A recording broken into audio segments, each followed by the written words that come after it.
मैं इसको कर लूं। आप भी बोल सकते।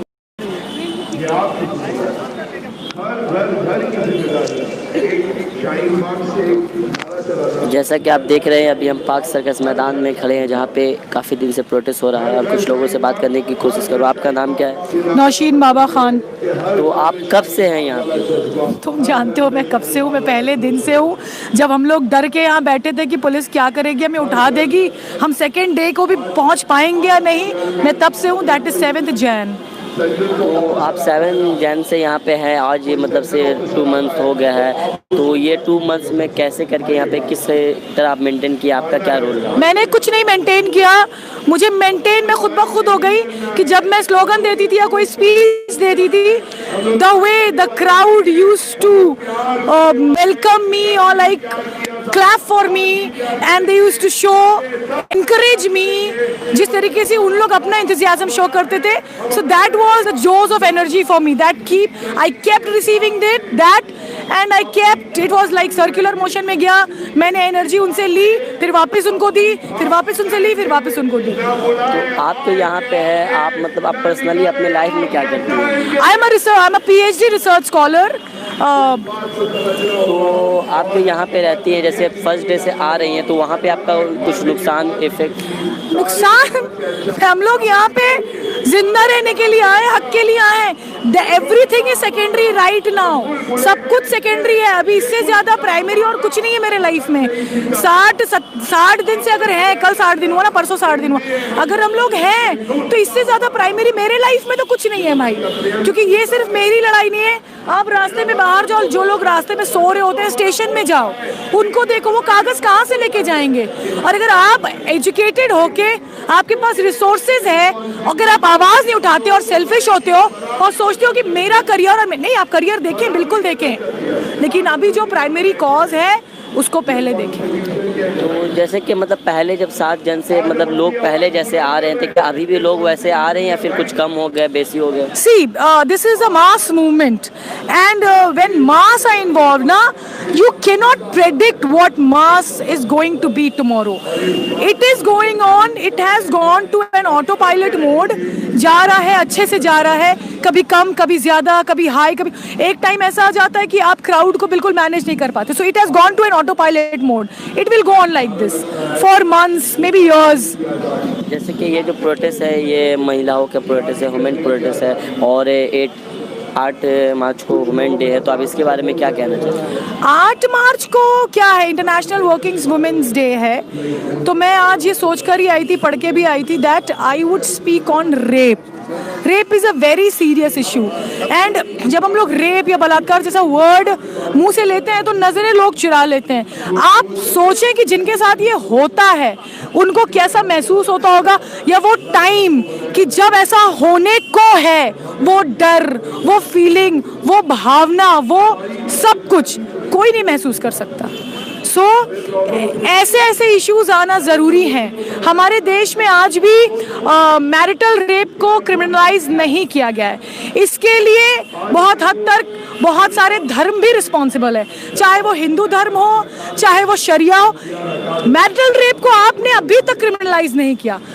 वो जो एक पिंक मूवी आई थी ना कि कंसेंट बहुत जरूरी है, no means no, without the consent of a women you just can not touch like that.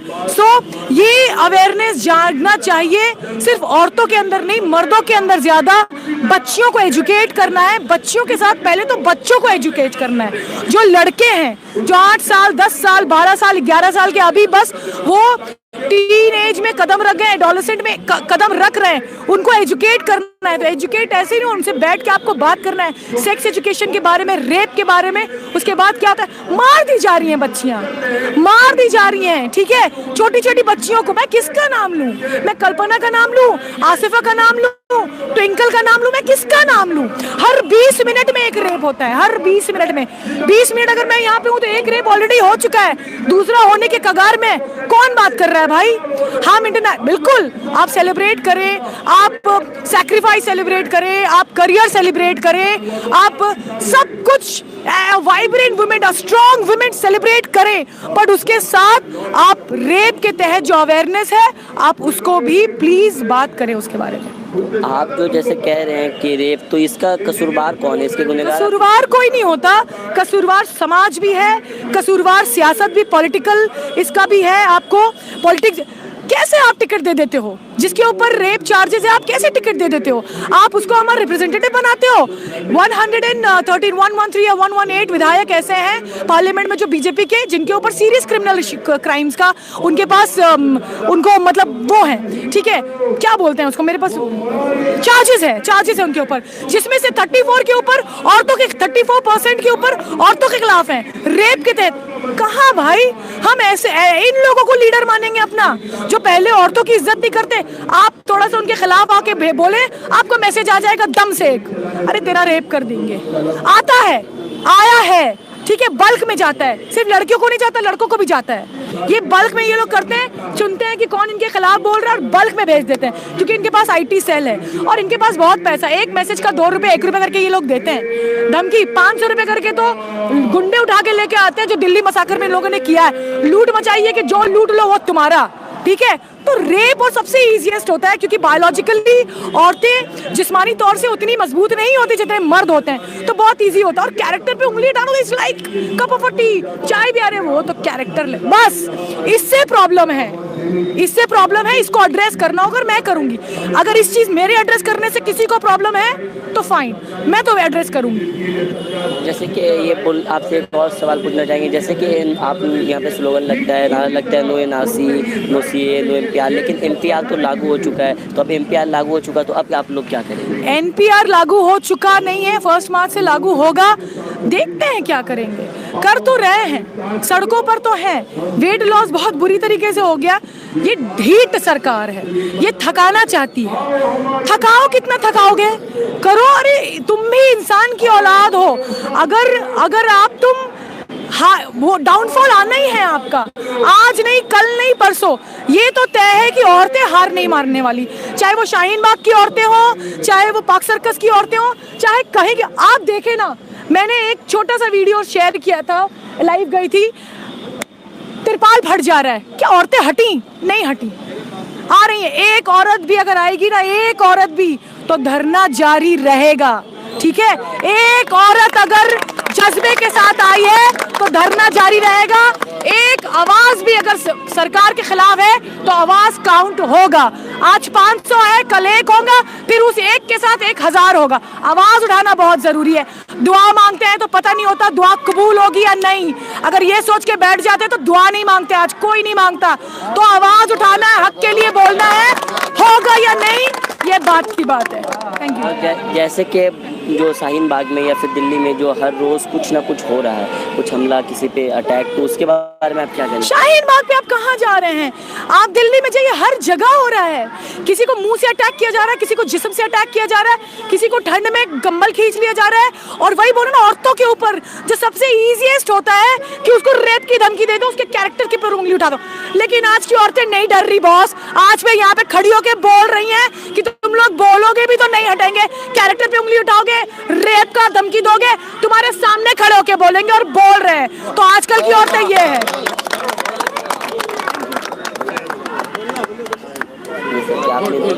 आपका नाम क्या है? मेरा नाम शुभांगिनी है। तो आप क्या करती हैं? मैं पढ़ती हूँ, मैं स्टूडेंट हूँ। आप स्टूडेंट हैं, तो आप कब से यहाँ पे आ रही हैं?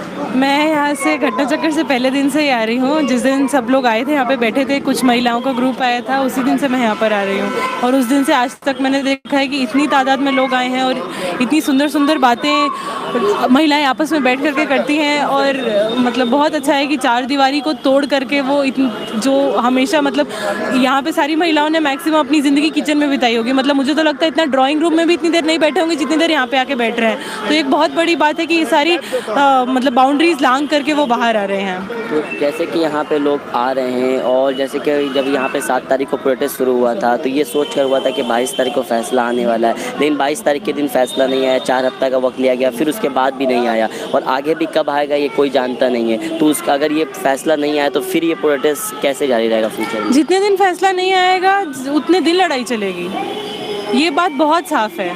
क्योंकि वो फैसला कर भी दें तो भी मतलब कोई भरोसा, मतलब कोई विश्वास नहीं है यहाँ पे। मुझे लगता है एक भी इंसान को विश्वास नहीं कि वो जो भी फैसला लेंगे वो हमारे हित में लेंगे।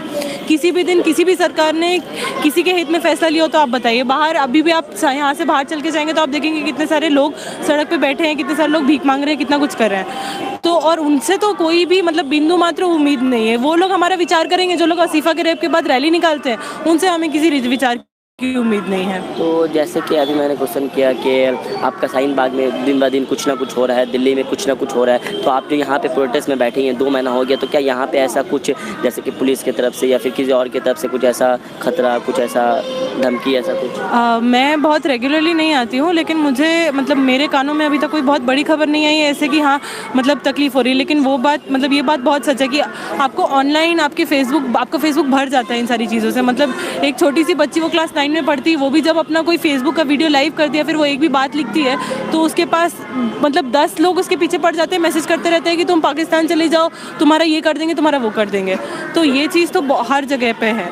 मतलब ये चीज़ जैसे ही आप देखेंगे कोई इंसान प्रोटेस्ट कर रहा है रास्ते में, स्पेशली लड़कियाँ मतलब क्लास 9 क्लास 8 की बच्ची को कैसे कोई ये मैसेज कर सकता है कि तुम्हारे साथ ऐसी चीज़ें करेंगे। तो 1 अप्रैल से जो लोग घर पे जाना शुरू हो जाएंगे NPR के लिए, तो उसका लेकर आप लोग प्रोटेस्ट में लोगों को क्या मैसेज पहुंचा रहे हैं? कि अपने डॉक्यूमेंट्स नहीं दिखाने, नहीं बोलना है। कुछ दिनों पहले इनफैक्ट एक आंटी थी जो स्टेज पे चढ़ के बोली थी कि वरुण ग्रोवर की जो कविता है हम कागज़ नहीं दिखाएंगे, तो बहुत फेमस हो गई है, वायरल हो गई है, बहुत मतलब जायज़ कारण की वजह से वायरल हुई है। उन्होंने बोला था कि कोई कागज़ दिखाने के लिए बोलेगा तो पहले उसे क्या दिखाएंगे, पहले उसे बेलन दिखाएंगे, बेलन से मारेंगे, उसके बाद उसको भगाएंगे वहाँ से। कागज़ नहीं दिखाएंगे तो नहीं दिखाएंगे। तो यही करना है। और जैसे कि आप लोग सब जानते हैं, हम भी जानते हैं, जैसे कि कल इंटरनेशनल वुमेन डे 8 मार्च को, इंटरनेशनल वर्किंग वुमेन्स डे, तो उसके बारे में आप क्या कहना चाहेंगे? इंटरनेशनल वर्किंग वुमेन्स डे देखिए एक बहुत एक बड़ी हिस्ट्री है उसकी। उस समय जो हो रहा था, इसी समय मतलब आज से 102 साल पहले एक मूवमेंट हुआ था, एक बहुत बड़ा मूवमेंट हुआ था जिसके बदौलत आज औरतें वोट करने का अधिकार पाई हैं। तो अगर मैं 1 साल बाद का आज का एक दिन सोचूं तो प्रॉब्ली वो लोग भी ऐसे ही कहीं ना कहीं धरना मंच पे बैठे थे, कहीं ना कहीं कोई रैली कर रहे थे, कहीं एक साथ बात करके प्लानिंग कर रहे थे कि कैसे क्या करना है। आज भी एकदम वैसी ही चीज़ हो रही है कि यहाँ पे भी लोग बैठे हैं, यहाँ पे अपने हक की बात कर रही है महिलाएं। तो ये चीज़ बहुत ज़रूरी है और बहुत खूबसूरत है कि महिलाएं अपनी आवाज़ खुद से बोल रही, क्योंकि एक आबादी, आधी से ज़्यादा आबादी जिसको वोट देने का अधिकार नहीं था, उसको वोट देने का अधिकार मिला। और उससे साबित हुआ कि हमारी आवाज़ कितनी महत्वपूर्ण है, कितनी गुरुत्वपूर्ण है, क्योंकि हम क्या समझते, दुनिया का हम भी एक हिस्सा हैं। और इस दुनिया में जितनी भी नीतियाँ बनती हैं, वो नीतियाँ कोई और हमारे लिए बना देता है। वो नीतियों को बनाने के लिए हम उसका पार्ट होना चाहते हैं। हमारे लिए कोई और फैसला नहीं करेगा, कोई और इतने दिनों तक हमारे लिए फैसला करता आया कि हम क्या पहनेंगे, कहाँ पढ़ेंगे नहीं पढ़ेंगे, कब शादी करेंगे, कब क्या करेंगे। लेकिन अब हम ये फैसले खुद लेना चाहते हैं, क्योंकि हम इस दुनिया में रहते हैं, हम इस दुनिया को सुंदर बनाना चाहते हैं। ये दुनिया हमारी भी उतनी ही है जितनी किसी और की। आप खुद एक गर्ल से, एक औरत है, तो क्या आज आप मतलब अपने तरफ से कुछ औरतों को कुछ मैसेज देना चाहेंगे? मैं अपनी तरफ से बस यही मैसेज देना चाहूँगी कि आपकी आवाज़ आपको पहले लगे कि छोटी सी है, कमज़ोर है, मतलब कमज़ोर नहीं है, छोटी सी है, बहुत तेज़ नहीं बोल रहे हैं, लेकिन तब भी आपकी आवाज़ है। और आपकी आवाज़ है, बस आपको यही जानना है कि आपकी आवाज़ है और आपको उसकी आवाज़ उठानी, वो आवाज़ उठानी है। बोलना है, चीख करके बोलना है, प्यार से बोलना है, ज़ोर से बोलना है, जैसे भी बोलना है। नाइंसाफ़ी नहीं होने देनी है तो नहीं होने, ये गांठ बांध लेनी है कि लाइफ में मेरे आंखों के सामने या मेरे साथ कभी भी कोई नाइंसाफ़ी हो तो हम उसके खिलाफ बोलेंगे। चाहे वो मेट्रो में हो, चाहे वो बस में हो, चाहे वो छोटी सी उंगली कोई क्यों ना करे, लेकिन उसको रोकना है, उसको बोलेंगे। चाहे वो मेरा भाई ही क्यों ना हो, लेकिन रोकेंगे। यही बात।